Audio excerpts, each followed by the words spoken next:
Hello everyone, एडुबोर्ड के platform में आप सबको स्वागत है। मैं हूँ एडुकेटर शरण्या और आज की जो करंट अफेयर्स की टॉपिक है वो ये है कि प्राइम मिनिस्टर धन धान्य कृषि योजना के बारे में हमें जानना है।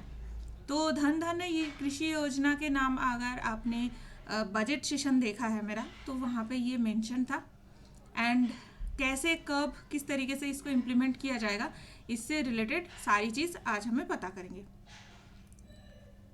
तो एडुबोल्ट एक ऐसा प्लेटफॉर्म है जहाँ पे यूपीएससी की 1-to-1 मेंटरशिप अवेलेबल है। मैं यहाँ पे environment, internal security, agriculture, science and technology, ये जीएस के सब्जेक्ट्स एंड जूलॉजी ऑप्शनल, जो मेरा ऑप्शनल था, उससे रिलेटेड आपको मेंटरशिप प्रोवाइड करती हूँ।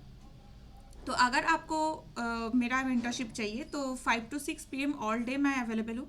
इसके अलावा भी आप अपने हिसाब से अपने टाइम जो आपके परमिट करता है उस टाइम के हिसाब से शेड्यूल कर सकते हैं सेशन। तो शेड्यूल कैसे करना है ये मैं बता दूँ। सबसे पहले एडुबोल्ट के वेबसाइट में आपको साइन अप करना है बाय यूजिंग ईमेल। देन आपको फाइंड मेंटर सेक्शन में जाना है और वहाँ पे जाके आपको आइदर आप सब्जेक्ट वाइज फिल्टर अप्लाई कर सकते हैं या फिर आप डायरेक्टली मेरा नाम चॉइस करेंगे तो आपको मिल जाएगा। देन आप एक बुकिंग टाइम सिलेक्ट कीजिए जो आपके लिए फिजिबल है और उस टाइम के बाद आपको स्पेसिफिक टाइम पे सेशन ज्वाइन करना है। आपके पास लिंक और सब कुछ डिटेल्स आ जाएगा। See it's very easy. Now coming back to the news. तो न्यूज़ क्या था, प्राइम मिनिस्टर धन धान्य कृषि योजना PMDKY जो है वो 2025 के बजट में लॉन्च किया गया था और इसका प्रीडिसेसर क्या है, motivated by the success of aspirational district programme. तो ऑलरेडी एस्पिरेशनल डिस्ट्रिक्ट प्रोग्राम चल रहा था जो 2018 के अराउंड स्टार्ट हुई थी और उसके सक्सेस को देखते हुए सिमिलरली धन धान्य कृषि योजना को स्टार्ट करवाया जा रहा है। ओके तो और ये PMDKY कैसे होगी, इन पार्टनरशिप विथ स्टेट्स। तो स्टेट के साथ पार्टनरशिप में ये बनाया जाएगा।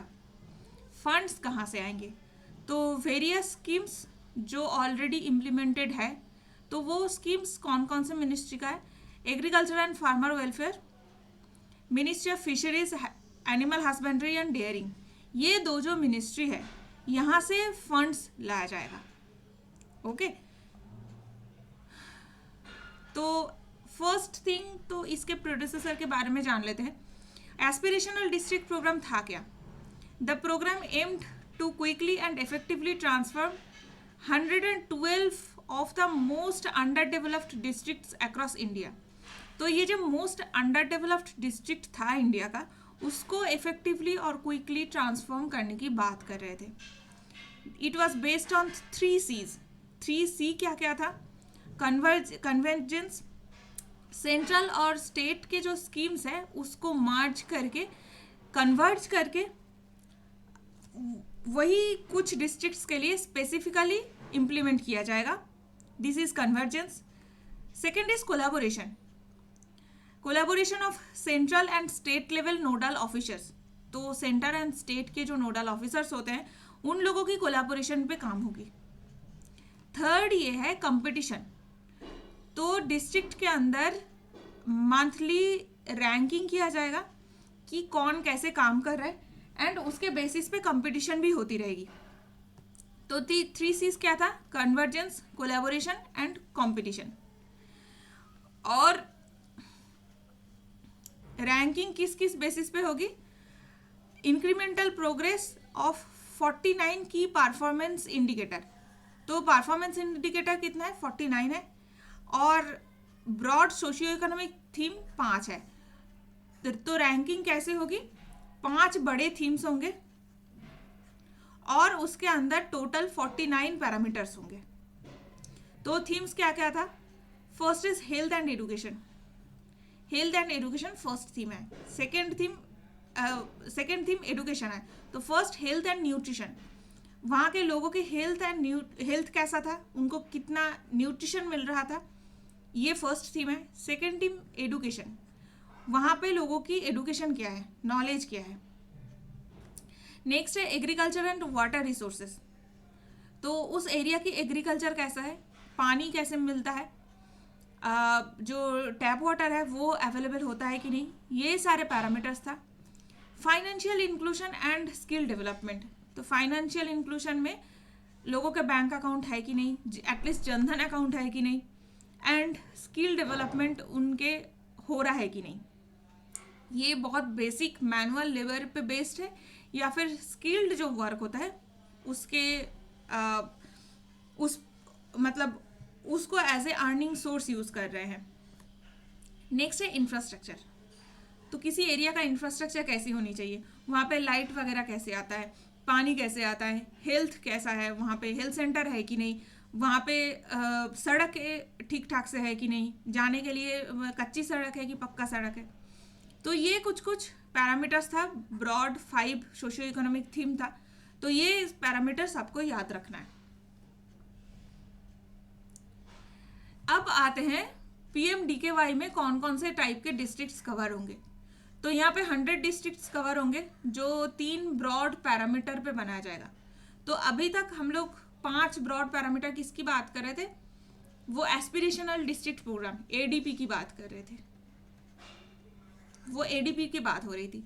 अब क्या हो रहा है, यहाँ पे 3 ब्रॉड पैरामीटर दिखा जा रहा है। एक है कि एग्रीकल्चरल प्रोडक्टिविटी लो है, मॉडरेट क्रॉप इंटेंसिटी कैसा है, and below average credit parameters, तो उन लोगों को लोन मिलता है कि नहीं, किसान क्रेडिट कार्ड स्कीम एक लोन का स्कीम था, तो उसके बारे में लोगों को पता है कि नहीं, कैसे अवेल करना है ये पता है कि नहीं, कहाँ से लोन लेते हैं, वो फार्मर एसोसिएशन बना के कोऑपरेटिव से लोन लेते हैं या फिर जो बाहर से प्राइवेट तरीके से लोन लिया जाता है। तो ये सारे कुछ कुछ पैरामीटर्स होते हैं, ठीक है। तो अब क्रॉपिंग इंटेंसिटी क्या है, cropping intensity is a measure of how efficiently land is used. कोई भी लैंड कितना एफिशिएंटली यूज हो रहा है उसे क्रॉपिंग इंटेंसिटी कहा जाता है। ये एक रेशियो है, तो रेशियो क्या है, the percentage of the gross cropped area and the net sown area. Okay, तो ये एक रेशियो है, इस रेशियो के ऊपर डिपेंड करता है कि एक पैरामीटर ये मीडियम मॉडरेट क्रॉप इंटेंसिटी कैसी रहेगी। तो नॉर्मली 1950s में 19th सेंचुरी में इंडिया में इवन लेट 90s में जो क्रॉपिंग इंटेंसिटी था वो 101% है, और 2000 के बाद ये बढ़ के 155 मॉडरेट हो गया था।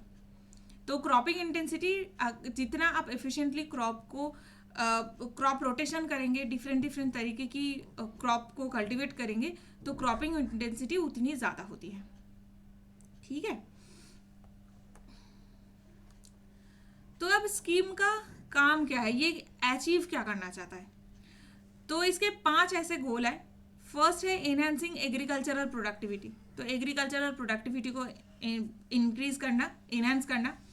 Adopting crop diversification and sustainable agriculture practices, तो क्रॉप डाइवर्सिफिकेशन जैसे ही होगी तो सॉइल के फर्टिलिटी इंक्रीज होता है। अगर आप एक ही टाइप के क्रॉप हर साल हार्वेस्ट करते रहते हैं तो क्या होता है कि जिस क्रॉप में जितना ज़्यादा मिनरल्स होता है सॉइल की फर्टिलिटी उतना कम होते जाता है, क्योंकि सॉइल से ही प्लांट मिनरल्स एक्सट्रैक्ट करते हैं, एब्सॉर्ब करते हैं।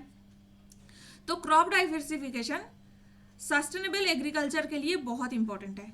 एंड साथ साथ में सस्टेनेबल एग्रीकल्चर प्रैक्टिस कैसा है, कुसुम स्कीम जहाँ पे सोलर पैनल की यूज़ की बात हो रही थी, या फिर पर ड्रॉप मोर क्रॉप जो वाटर एफिशिएंसी की बात होती है, इरिगेशन में जो एक्स्ट्रा वाटर होता है वो वेस्टेज ना हो, तो ये सारे सस्टेनेबल एग्रीकल्चर प्रैक्टिस है।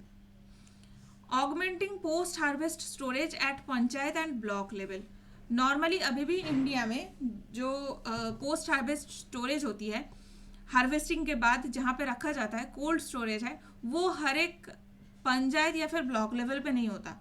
वो इवन जहाँ पे प्रोडक्टिविटी बहुत ज़्यादा भी है वहाँ पे भी 1-2 ही कोल्ड स्टोरेज मिलता है। तो नॉर्मली जो क्रॉप्स होते हैं या स्पेसिफिकली जो पेरिशेबल क्रॉप है जो जल्दी ख़राब हो जाते हैं वो ख़राब होने के चांसेस बहुत ज़्यादा है। जैसे अभी भी इंडिया में टमाटर और अनियन, ये दोनों की प्राइस फ्लक्चुएशन बहुत ज़्यादा होता है। बारिश के टाइम पे जुलाई अगस्त सितंबर इस टाइम पे अनियन की प्राइस 100 क्रॉस कर जाता है, टमाटर का भी वही है 100 क्रॉस कर जाता है। और जब सीज़न होता है जैसे ही विंटर हार्वेस्टिंग होती है तो उस टाइम पे 20 रुपये 30 रुपये की उससे भी कम हो जाता है।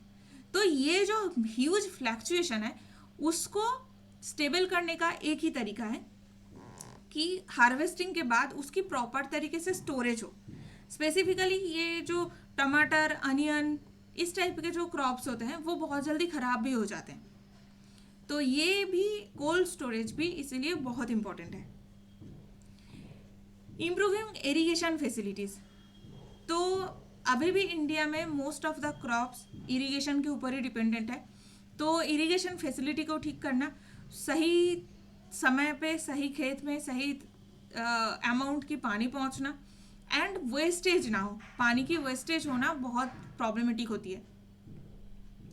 इवन अगर पेस्टिसाइड हम लोग यूज़ करते हैं तो वो जो वेस्टेड पानी है वो सीधा जाके किसी पॉन्ड में या फिर वाटर बॉडी में मिलता है एंड वो पेस्टिसाइड इंसेक्टिसाइड फिर वहाँ के जो पॉन्ड के जो ऑलरेडी इकोसिस्टम है उसको अल्टर कर देते हैं। तो कंप्लीट इरिगेशन फैसिलिटी को इम्प्रूव करने की ज़रूरत है। नेक्स्ट ये है कि facilitating availability of long term and short term credit. तो लॉन्ग टर्म क्रेडिट किस तरीके का होता है कि आपको बहुत लंबे समय से कुछ करने के लिए क्रेडिट मिल रहा है, और शॉर्ट टर्म में हो सकता है कि आपको फर्टिलाइज़र खरीदना है या फिर हो सकता है कोई इंसेक्टिसाइड स्प्रेयर खरीदना है या फिर ट्रैक्टर, जो हैंड ट्रैक्टर होते हैं वो छोटे ट्रैक्टर खरीदना है। तो इस टाइप के short term and long term facility financial facility avail कराना, वही 100 स्पेसिफिक बहुत ही जो अंडर डेवलप्ड एरियाज है उस एरिया पे ये सारे चीज़ को प्रोवाइड करना। Basically this is the aim for the scheme. Okay, तो ये यहीं पे मेंशन्ड है।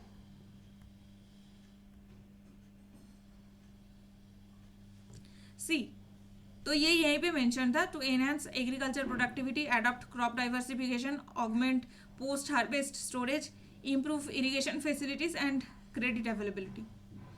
तो पीएम धन धान्य कृषि योजना का ये जो पेज है ये बहुत इंपॉर्टेंट है यूपीएससी के लिए। 100 डिस्ट्रिक्ट को मिलेगा with low productivity, moderate crop intensity and below average credit parameters. कहाँ पे मेंशन था? बजट 2025-26 में। तो इस पेज में पूरे जो स्कीम है उसको समराइज करके दिया हुआ है। तो इस तरीके के जितने भी पीआईबी में पेज आते हैं या फिर बजट में पेज आते हैं वो बहुत इंपॉर्टेंट होता है यूपीएससी के लिए।